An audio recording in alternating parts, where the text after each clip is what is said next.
Handoff Adrian up the middle, room to the 20, cuts to the left to the 25, and Adrian's loose! He splits the defense! 50, 40, 30, goodbye, baby! Touchdown! We bleed purple, and our bones are gold. Hear the horns coming out of our dome, behold. We are Minnesota Vikings fans. We love when a player scores. Hello, everyone, and welcome to the Purple People podcast. This is the first edition for the 2013 regular season of the National Football League. We're not going to waste much time with long-winded introductions because I want to talk about football. I know my colleague Adam Carlson wants to talk about football. So, hey, I do like talking about football. Let's talk about Vikings football, shall we? We should, and first of all, I'd like to welcome everyone to the show. This is episode number 66 of the Purple People podcast, and it is titled The Adventures of Stafford Fairlane.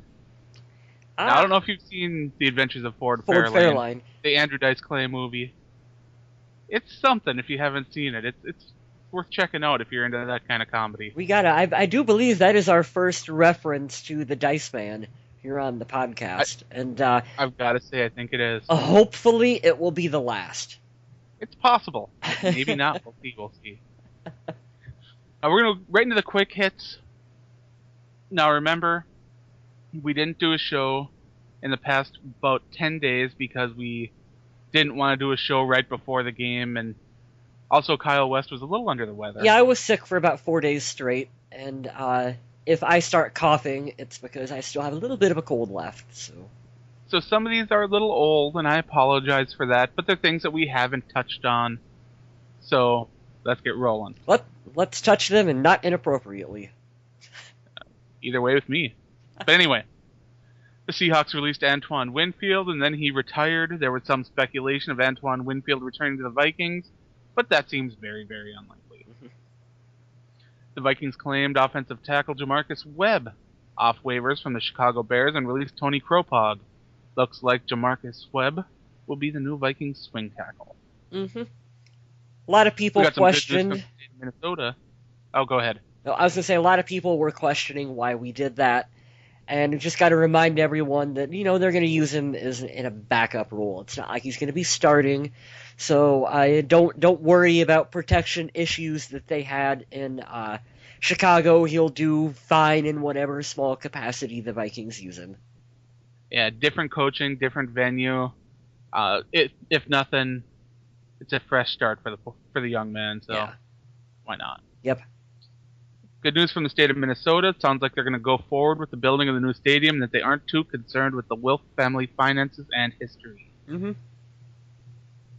The Vikings and Everson Griffin have entered contract negotiations on an extension. He is the first of the potential free agents to be reported as negotiating. He's always been the one that I said they're going to lock him up first, and then they're going to see what they can do with Jared Allen and Brian Robinson next. Right. Yep. Wide receiver Greg Jennings has been putting in extra time with the Vikings secondary to help them learn more about wide receiver tendencies. It's good to see Greg Jennings putting in the extra effort and being a mentor to this team. Mm-hmm. The team is reportedly ready to move forward without defensive tackle Christian Ballard. Although they haven't quite released Ballard yet, it seems as though he won't see action this year. Don't know what to say on that one. It's confusing, but apparently he just decided he didn't want to play football no more, so... Right. It is what it is, I guess.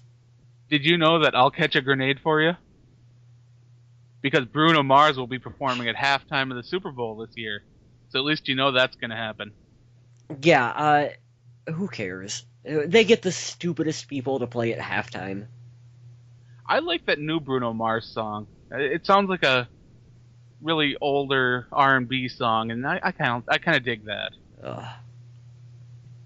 No comment, Adam. No comment. But that'll do it for my quick hits, and I'll have Kyle lead us in giving away a game ball and naming a donkey. Yep, because it's the start of the regular season. This means it is the return of us handing out a game ball to the player that me and Adam feel did the best for the team.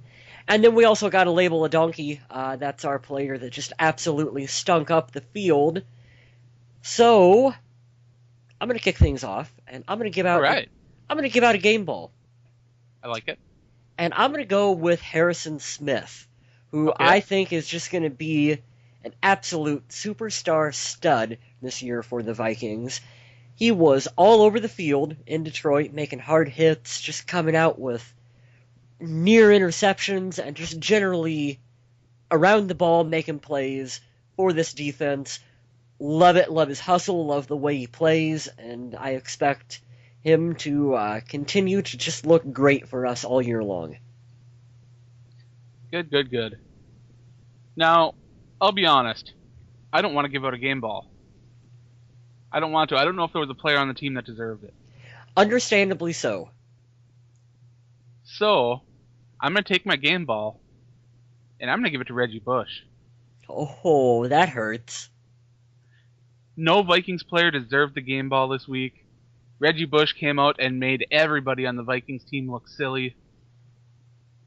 He did. I can't help it. It was embarrassing the way Reggie played. Although I really do think that Harrison had, out of everyone on defense, I think Harrison was definitely one of the top performers for the team. Definitely. Yep. And then I'll go ahead with my donkey, since you were kind enough to lead in with the game ball. Mm-hmm. My donkey of the week is Brandon Fusco. Now, Fusco let too many pressures through. The quarterback couldn't sit in the pocket because the pocket was being dissolved so quickly because they were running right past both guards. I'm looking at you too, Charlie Johnson. Mm-hmm.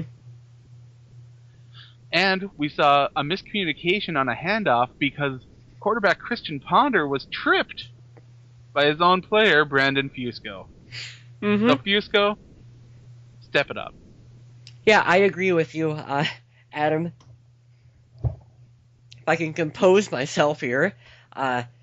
My donkey, I went with Christian Ponder, our quarterback, because that was a horrendously bad performance. Stats, anyone who's got stats, you can shove them up your ass. I don't care what they are. I don't even want to hear him. He played like crap. It was his passes, he got bailed out. Even the ones that were him going deep to Jerome Simpson, Jerome had to make an outstanding catch to get that one. Greg Jennings had the one that was low and behind him that he had to spin around and grab to make an outstanding catch to even get that. So even his good ones were still bad, in my opinion. And the way he played, I didn't see any progression that I was hoping for in him, and it just, I'm at the end of my leash with Ponder, and we'll have more on him, I'm sure, once we get going with the rest of the game recap. But he was my donkey for Minnesota in a big way. I can understand that. Mm-hmm. All right, why don't you lead us off in the game review? Well, to kick things off, let's talk about Adrian Peterson. Very first carry of the game, 78-yard touchdown run. And it was maybe the most exciting start to a Vikings football game I think I've ever seen. It was magnificent. Afterwards, not so much. It got frustrating after that. What was it, 17 rushes for 15 yards after that? Yeah, I don't have the breakdown exactly, but I know his total was 18 for 93 yards with 78 of them coming on the one. So basically he was stopped the entire game. Absolutely stopped. What happened, Adam? Well, here's what happened. We saw an offensive line that was not playing well. We had Adrian Peterson trying to run up the gut against these big Lions defensive tackles. And when they tried to swing them out, we saw the Lions players just gravitate right toward them because there was very, very little respect for the pass game. Mm-hmm. Now, we also really got frustrated because we saw Reggie Bush doing things that Adrian Peterson wasn't. Adrian Peterson tried to catch some passes out of the backfield. That's but when not he his did, strong suit. It is. not something that you'd really want from him. And that's frustrating because you want to try to put the ball in his hands any way you can, especially when you've got a dynamic playmaker like him. Mm-hmm. Now, I really thought after that 78-yard rushing touchdown that Adrian Peterson was going to have a career day. Yeah. I think we all did. I felt it. I was like, all right, I'm excited this is going to happen. And from there, the rest of the game was such a downer. I just can't get over it. It was disastrous. And I think that is almost putting it politely as to how they played. And I've spent basically all day thinking about what went wrong with Adrian and to why he wasn't able to really produce. And offensive line play for Minnesota was definitely subject. Even guys that we were seeing, Matt Khalil, kind of get blown by and just look not up to par from what we're used to him. And then, like you said, our guards with Fusco, which I'm right with you on him for this one. That was a disgusting performance from Fusco. If I were the Vikings, I would consider replacing him immediately. Thank you. That was the kind of performance that you lose your job for. It was not good by him. I also started to question the decision to set Adrian out the entire preseason. I'm not going to say that he was... I don't want to say rusty, because first play of the game, he kicks it off for 78 yards. Right. But after that, gosh, he just didn't look right. And you got to wonder if maybe giving him a couple touches in preseason to kind of warm it up maybe would have avoided a little bit of what we've seen today. I don't think you can place blame entirely on that, but maybe giving him a little bit of work would have been wise by the Vikings. The complete lack of passing game and the horrendous play calling by Bill Musgrave didn't do Adrian Peterson any favors either. Or Christian Ponder, for that matter. Or Christian. Can we... Gosh, I think we need to talk about the play calling before we go any further with talking about our receivers or our quarterback here, Adam. All right, I'd like to mention one thing first. Okay. 3rd and 1. And you design a play for your right-handed quarterback to roll to the left when the protection was going to the right to try to fake out all the men in the box that were coming right at him because they knew it wasn't going to be a 15, 20, 30-yard pass. Mm-hmm. I don't understand that play at all. I was very frustrated, very upset. I actually hung my head in shame on that one. I know I'm not an NFL offensive coordinator, and I know how tough that job probably is, but that's one call I would never have dialed up. That was one of the stupidest things I think I've ever seen. And I don't know if it was supposed to be designed that way, if someone messed up, if something got lost in translation on the field, but that was just one of many confusing play calls that we've seen from the Vikings all day long. And on that play, we saw Ndamukong Suh pretty much dance past Charlie Johnson. Yeah. And just smack Ponder on the arm when he was trying to complete that pass across his body for some reason. That was a very poor decision. Christian Ponder should have thrown that ball away before he started dancing and rolling out too much and just punted away, even though Jeff Locke had a terrible day punting. 1 punt inside the 20, averaging about 35 yards a punt. He did. Which normally I would be all like, oh, ha ha ha, we gonna make fun of Jeff Locke, but I'm not even in the mood to do that after this game because everything else just went so horrible. Every positive is erased by a negative. There were positives in this game. I don't know what they were. But we saw Jerome Simpson step up into a big role this game. We did. He got a lot of targets. He had a lot of yards. but he also had a pass that should have been caught that bounced off his hands and ended up an interception.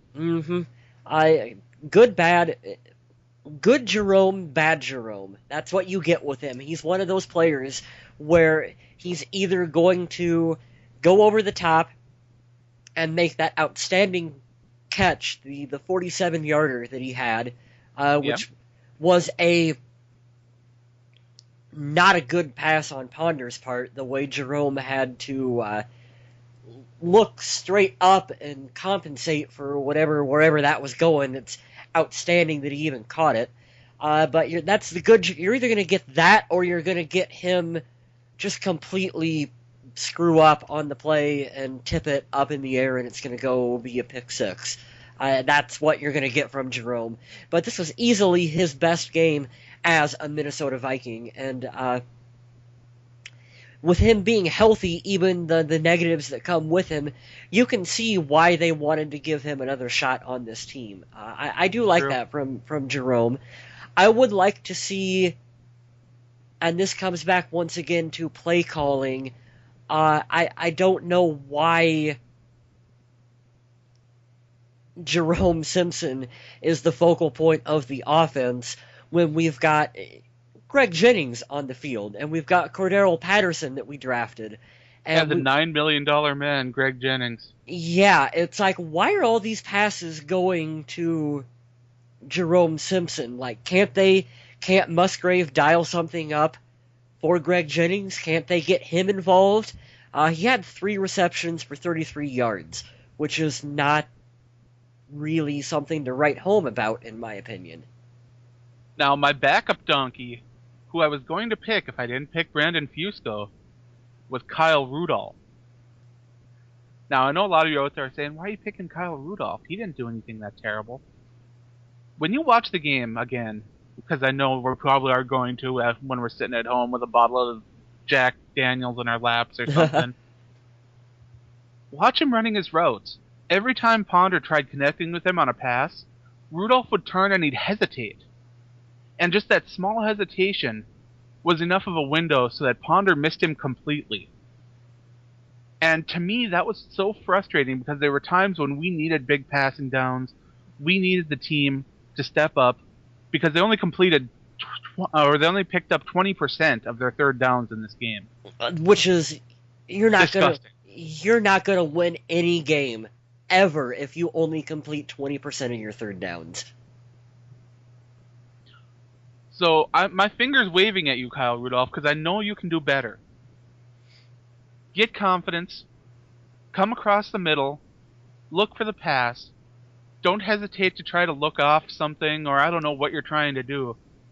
Just run, catch the football, keep running. Run the play. Let's go back to Ponder here, because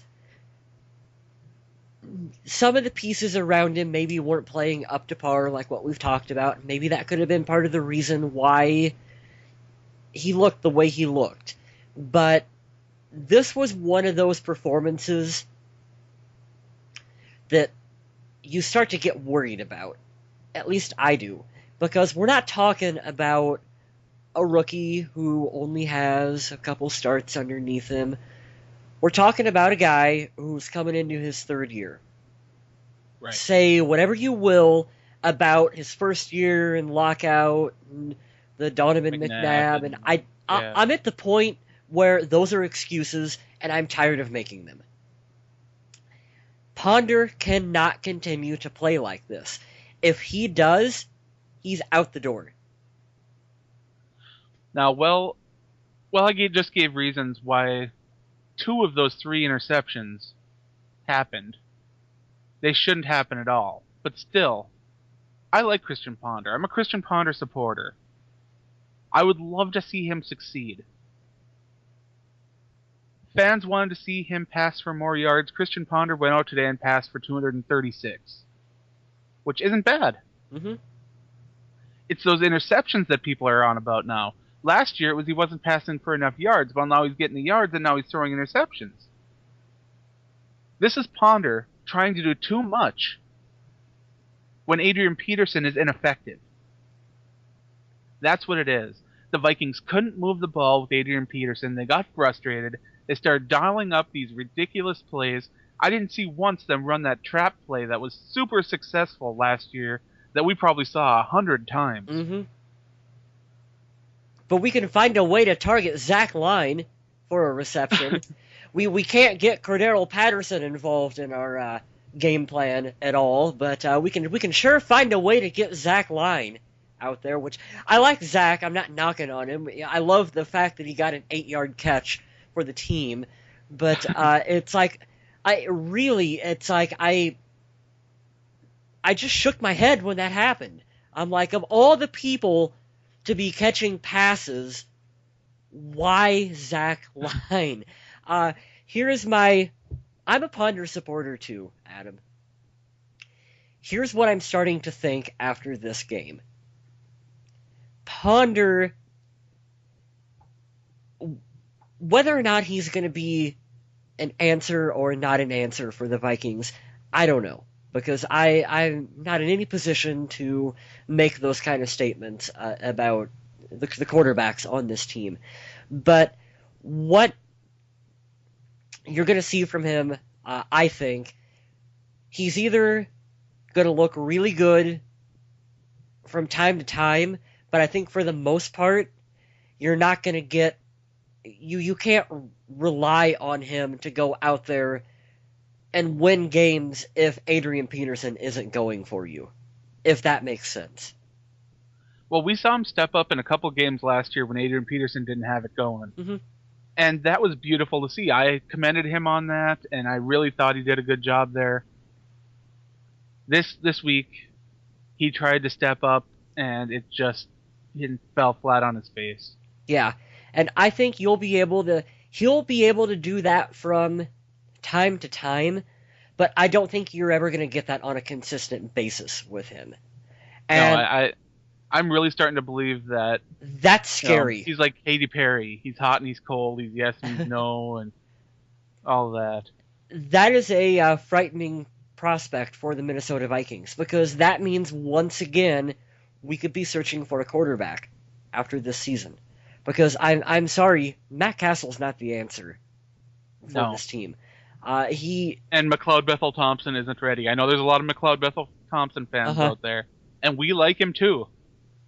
Yeah, he's not quite ready. I like McLeod Bethel Thompson, but if Ponder's performance today pissed you off, could you imagine what McLeod would have looked like out there? At least he'd have thrown the ball about 60 yards downfield, though. He's got a cannon. Oh yeah, shoot, he probably would have hit someone. It might have been a Lion, but he'd hit someone on a deep pass. Now, you mentioned earlier about Cordero Patterson. Yeah. Now, when he got drafted, one of the big things the Vikings were saying about him was how important he's going to be in kick returns, how he's so much like Percy Harvin. My response to that, what kickoff returns? Yeah. Because the NFL is set up now where you're not going to see kickoff returns. Yeah, we're playing in the NFL in 2013 here, folks. Kickoff returns are few and far in between. Having him on the field so he can stand out there and watch a football sail 5 yards over the top of his head out of the end zone, boy, that's a great way to use your first-round draft pick wide receiver. Good use of a first-rounder. Yeah, I love that. Now, speaking of that, did you hear Sharif Floyd's name said it all yesterday or today? Sorry. I believe he batted down a ball a couple of times, and I really wasn't paying too much attention to Sharif. I was trying to watch Xavier and Patterson, and yeah, I think I've got one pass defended here. Yeah. But we had a relatively quiet day from Sharif Floyd, where I'll be honest, I don't even know if he was playing or not. So, well, I knew he was playing, but you wouldn't be able to tell. I know what you meant. Yep. Cordero Patterson. What was the point of him even being there? But Xavier Rhodes was the one guy that we saw a lot of, and we had people on our podcast page writing in and telling us to say, hey, you did a great job, Xavier Rhodes. Thumbs up. But I've got to say one thing about Xavier Rhodes. His physicality is awesome. I love seeing him being a physical corner. But there are times when you got to know, okay, he's outside 5 yards. I can't jam him anymore. Yeah. I've got to be more careful with that. Like the call on Calvin Johnson. Yeah. Yep. Calvin Johnson, amazing player. Now, to say you held Calvin Johnson in check is misleading. Because Calvin Johnson had 2 catches that should have been touchdowns if he knew how to stay in the end zone and not have the ball bounce off the turf. So, we could have seen Calvin Johnson have 3 touchdowns in this game, to which we wouldn't be saying this at all. Yeah, I wouldn't go so far as to say that he shut down Calvin Johnson for the reasons that you just stated. But for a rookie to come out in his very first game and for the Vikings to be like, hey, go cover Megatron, that's a pretty tall order for anyone to do. And I think he did an admirable job for this being his first outing of playing against him. And now, why do you think they matched Rhodes up against him? Because they don't believe in Chris Cook. I don't think that's the case. I think it is. I think it's because Chris Cook isn't 100%. I'm thinking his injury to his groin or hip or whichever it is in his man region, whatever injury he got there. I'm thinking that's not completely healed. You see, I looked at it another way, Adam. I don't think that they 100% believe that Chris Cook is the shutdown physical corner or whatever. I think you're looking at a player who is at the final year of his contract for Minnesota, right? Right. And I don't think that he is going to be priority number 1 for Spielman and the Vikings to sign back. I think they could potentially, with next year's draft, be looking at another corner to replace Chris Cook on this team. I don't see Chris Cook going anywhere. I see him signing a cheaper deal, sticking around. If he plays poorly, I see him moving down the depth chart, but yeah, I don't see him really going anywhere or doing anything. I still think he's going to be a Viking. It's a storyline to watch, for sure. Yeah, it's unfold something this to pay attention to. Yep. What other stories do we have from this week? You touched briefly on Jeff Locke, or whatever his name is. Well, he didn't mess up any on the field goal units. No, we had Blair Walsh hit another 50-yarder, I believe. Yeah, 52-yarder, actually, which is it's crazy how good Blair Walsh is when it comes to those long ones. He doesn't even hardly miss a step when he's out there on the field. Jeff Locke, on the other hand, Chris Kluwe's a free agent. That's all I'm saying. Maybe we should. Well, I'd rather have him shank punts. Why does it matter who's wearing the jersey? Because Kluwe would not be doing as bad as what Jeff Locke is. Yeah, that's debatable.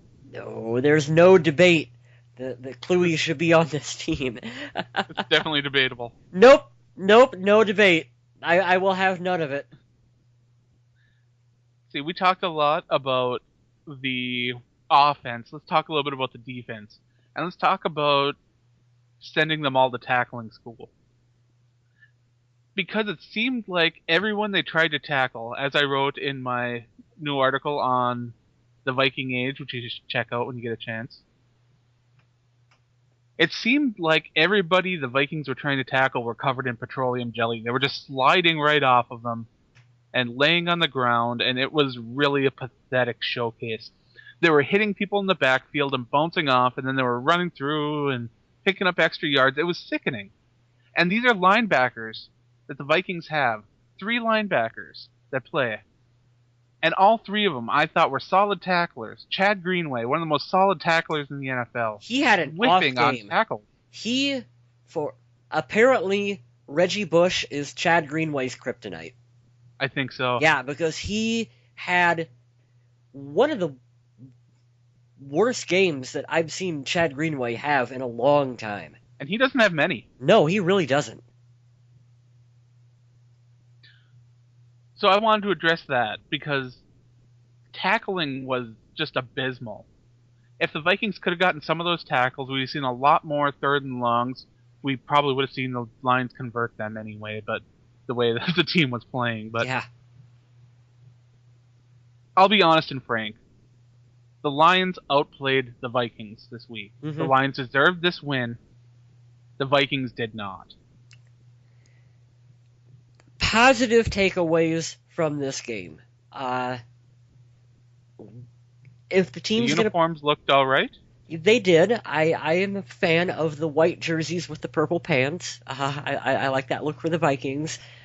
No, actually, if there's a positive, Adrian Peterson's going to be pissed off next week that he played the way he played. So he's going to go out and hopefully have 300 yards against the Chicago Bears on the ground. They're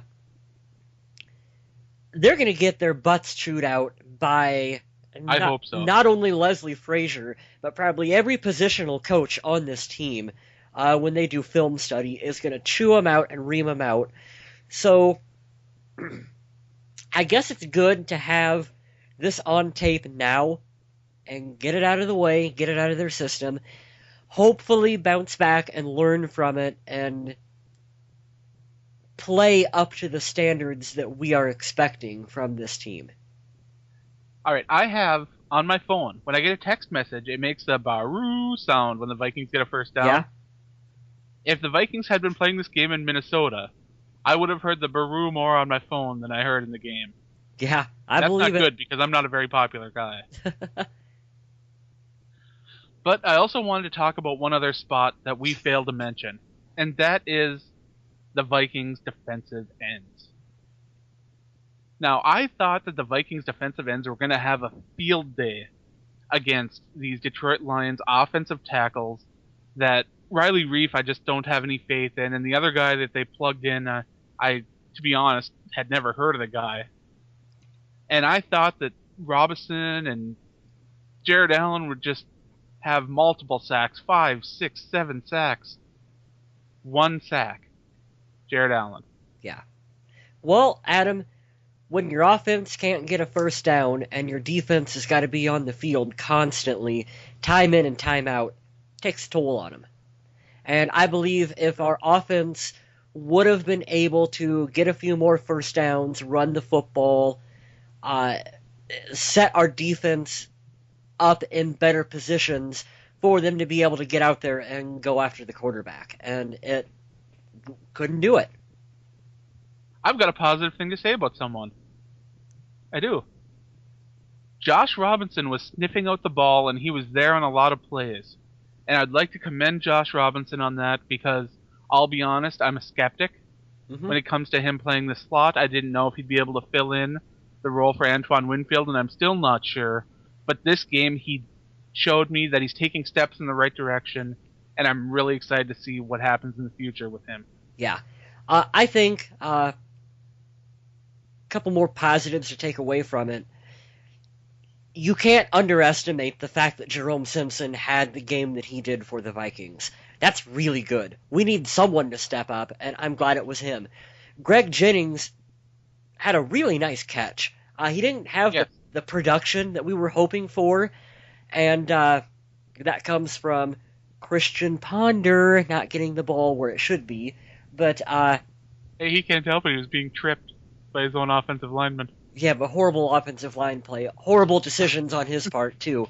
But yeah, Ponder had made a lot of bad decisions. I do think Greg Jennings is going to be the player that we expect from him. So don't sell him short. Obviously, don't sell Adrian short. He's going to bounce back, and he's going to be back to MVP-looking status in no time, unless you believe in the Madden curse, in which case he's doomed to a horrible season. Could very well be the case. Yep. Well, that was a lot of doom and gloom. So we let out our negatives, we let out our positives. I don't know if we even want to do predictions about next week. Okay, I can do a quick one. Uh, we haven't been playing well against Chicago in the last couple of years. I don't know if you know that, but The Vikings in Chicago is not a very it's been good place it's for been them. tough. Uh, I think we will bounce back, and maybe that's just the fan in me hoping for the best. But I really do believe after this game, Adrian is going to come back. He's going to be embarrassed by everything other than that 78-yard touchdown run. I think Ponder is going to he's going to want to show that he can do it more than what he did in this game. And I think they will play and they will look more like an NFL team as opposed to a XFL team like what they did this week. I'm going to take the other side of the coin. I'm frustrated with this team, and I'm going to say that the Vikings fall to the Bears in Chicago by 2 touchdowns. So I know we're probably running towards the end of our show here, Adam. Definitely. But if they fall, if they go 2-0, and then the third game is in London, right? No, the third game is the home opener against the Cleveland Browns. Oh, okay. I thought they...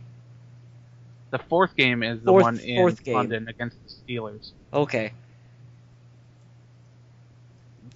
If they lose the first two, get a win against the Browns, and then lose again, which could be a very real possibility, playing the Steelers. They'd be looking at 1-3.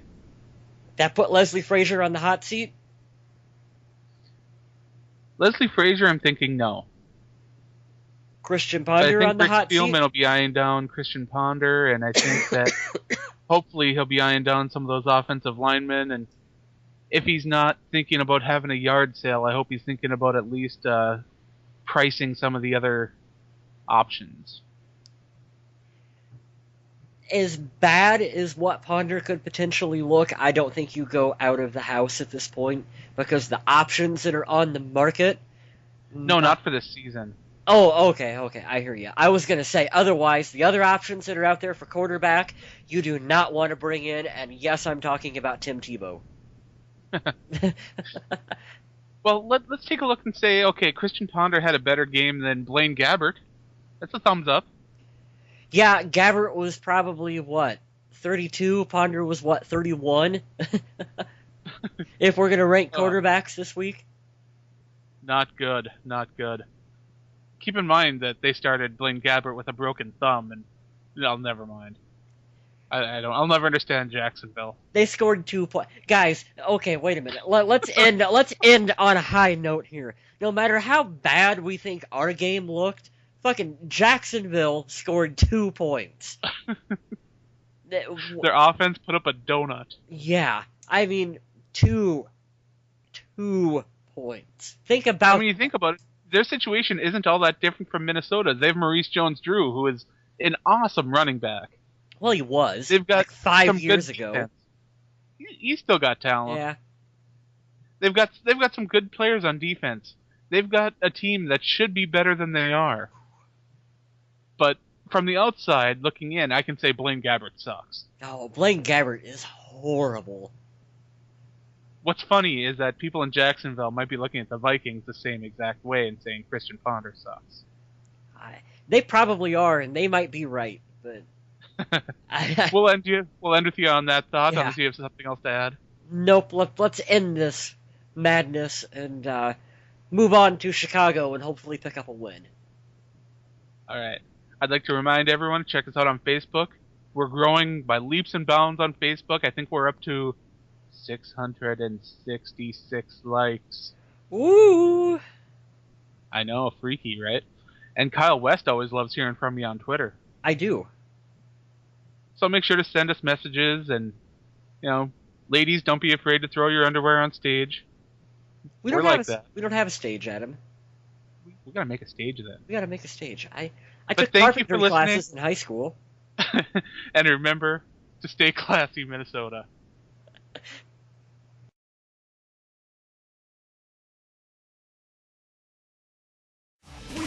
purple and our bones are gold. Hear the horns coming out of our dome, behold.